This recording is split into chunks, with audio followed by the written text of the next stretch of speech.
Okay, 12:01. Hi there. Uh, Here we go. Going to mute everyone so we can do this. Okay, welcome to Wednesday. Appreciate you guys being here. But today's theme, I've covered this before, but it's very pertinent in my life right now as I'm just working out some things in therapy and sort of trying to expand my aperture of self. And this is a colleague and a dear friend of mine, Kelly Boys, wonderful human being, and also author of a book called The Blind Spot Effect. And she has a quote that I'd like to share today. So one of the secrets of accessing our inner knowing is to let go of a big collective blind spot we share, the illusion of control. When we can do that, we can spend more time in a state of flow, taking life as it actually comes, in present sight. I love that term, present sight. That's, I think, a really eloquent and nuanced way of referring to the subjective experience of reality or the present moment that we have. Present sight, carries a lot, rather than living under the mistaken impression that we can or should be able to control everything that comes our way.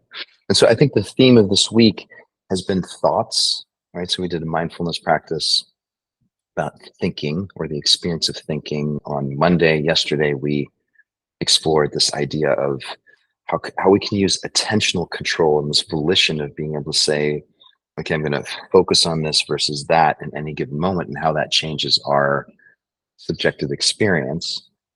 And today I want to just focus on this concept of the blind spot. And there's some really interesting biology here. So here's what happens in our day-to-day life. It happens so, the brain is so effective and so amazing that most of this just goes unnoticed, right? So we look at this picture. This is what any of us would see as we're driving down the road. We see trees, we see the side of the road, we see a sign. No problem, makes perfect sense to us. Now, biologically, what's actually happening is this is what our eye sees in any given moment. So it's blurry. There's some kind of focus in the middle, and then there's a total blind spot in the very, very middle. And of course, the eye is moving constantly, right? If you go to the eye doctor and they do funny stuff to you and you're laying there, you realize the eye is constantly moving. So things like laser, LASIK surgery and things like that is really complicated because the eyeball is constantly moving in order for it to counteract these built-in biological blind spots so that we can actually see this more clearly, right? So the way that the eye makes this work based on this limited data that it has is by moving around a lot. And then there's also this process where the brain fills in the gaps. We don't need to get into all the details. There's just sort of some basic biology that says, yeah, this is our vision is limited to certain biological parameters, and our brain does a lot of filling in with narratives and stories and so forth based on what? Well, things we've experienced in the past. So it's a beautiful metaphor for cognitive blind spots, right? So when we are in that same fight or that same discord with that person, and we keep doing the same thing, and we keep bumping up into the same issues, a lot of what's going on there is, as I'm humbly learning more and more, is there's a blind spot that I'm bringing into that equation where my brain, based on its past experiences, is filling in the narrative and is saying, well, this is just like all those other times that this kind of a situation happened, rather than me being able to practice what Kelly's calling present sight, right? Can I actually be in this moment, see things clearly for what they are, and actually engage in the words or whatever is happening.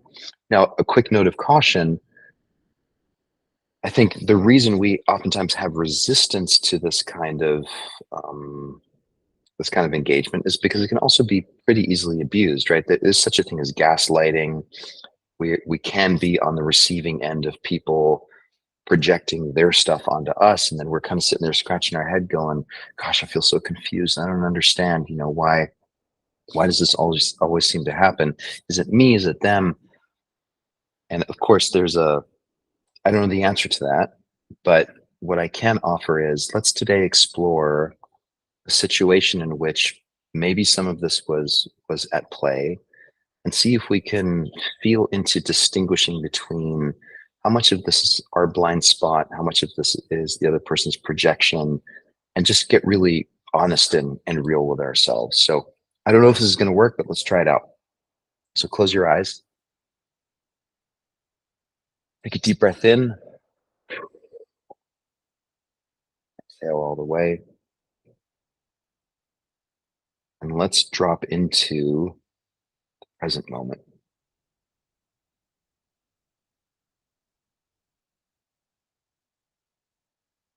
And setting the intention, the open-hearted, open-minded intention to vulnerably explore some possible blind spots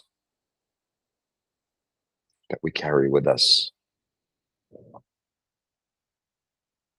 I think it's fair to say that we all have them. I'm sure they're all different based on our past experiences.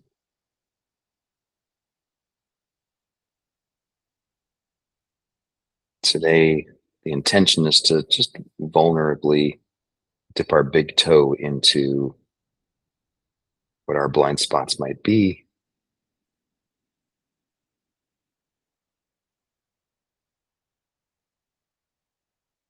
Bring to mind someone that you have a kind of repetitive, friction filled relationship with. Could be a colleague at work, could be a family member.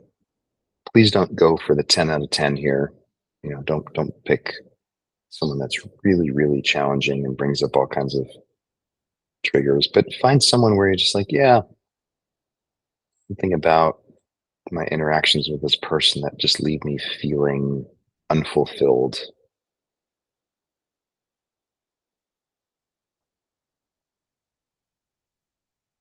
And feel into kind of situation that's pretty sort of stereotypical for your interaction with them. Here they go.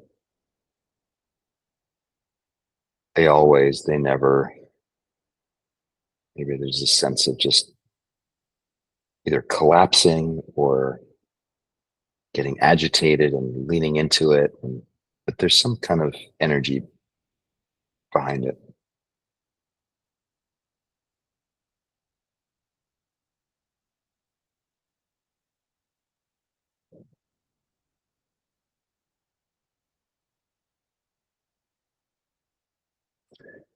And so now here's the bold move, which is to open up to the possibility there's something that you're not seeing about yourself, about your reactivity, your body language, the words that you use.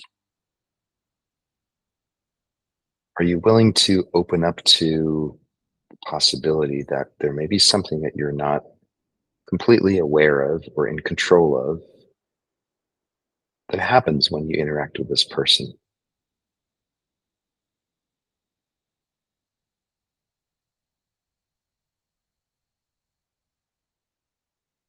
And can you feel it? Can you identify it?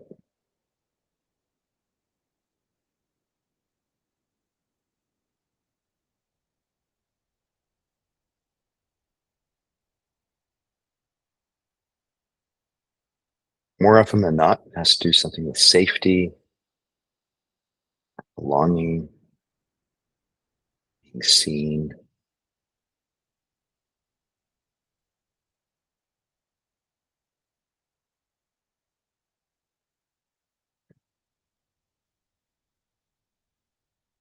As there's some hidden narrative or some story that you're holding on to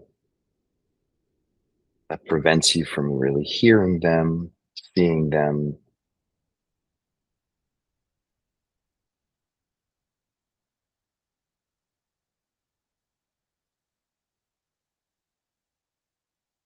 In my experience, this takes a lot of courage and humility to actually open up to this notion that maybe there's some blind spot that I have that I struggle with.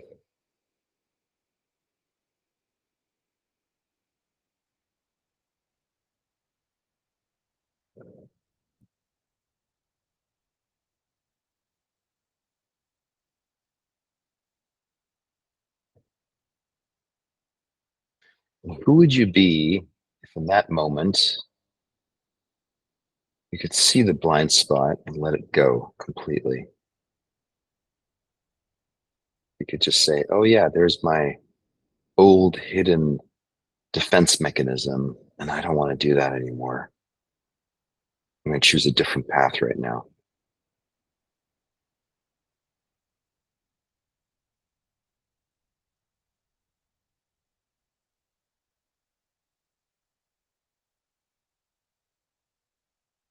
What might that open up?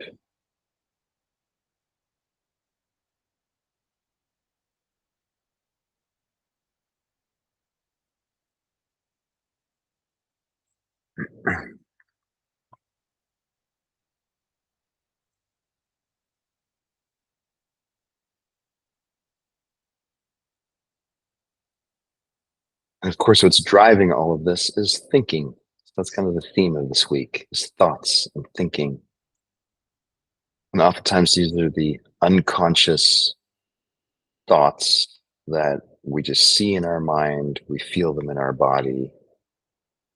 And the goal here is to simply shine a little bit of light on, oh, there it is, the stuff that's usually hidden that I don't see so clearly,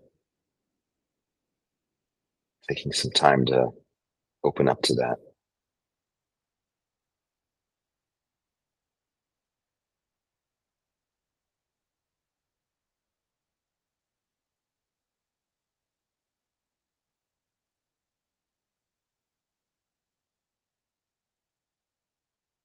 Go ahead and take a deep breath in together. Slow exhale all the way. Relaxing your shoulders, your hands, your belly. Hold the exhale. 5, 4, 3, 2, 1. Deep inhale. Slow exhale through the mouth. Relaxing the body and hold for 5, 4, 3, 2, 1. Go ahead, open your eyes. Going back to the session. So, take this as an invitation to just integrating, I think, what is a biological reality for most of us. It's, our organism is built in such a way that our brain is constantly projecting, assimilating, sort of using information that is not necessarily what's happening in the present moment, but is spinning a narrative and a story. That's what the brain does. And there's a really humbling, but really fruitful opportunity to just pose the question, say, wow, is there anything here that I'm not seeing clearly or that have a tendency to just fill in automatically? And it's not easy, but it's super, super helpful. Quick reminder, all of these sessions, this one included, will be on the YouTube channel, youtube.com/CIT Clinics. I'll stick around for a few minutes if anyone wants to chat. Thank you, Stefan. Thank you, Donovan. Hope to see you soon. Bye.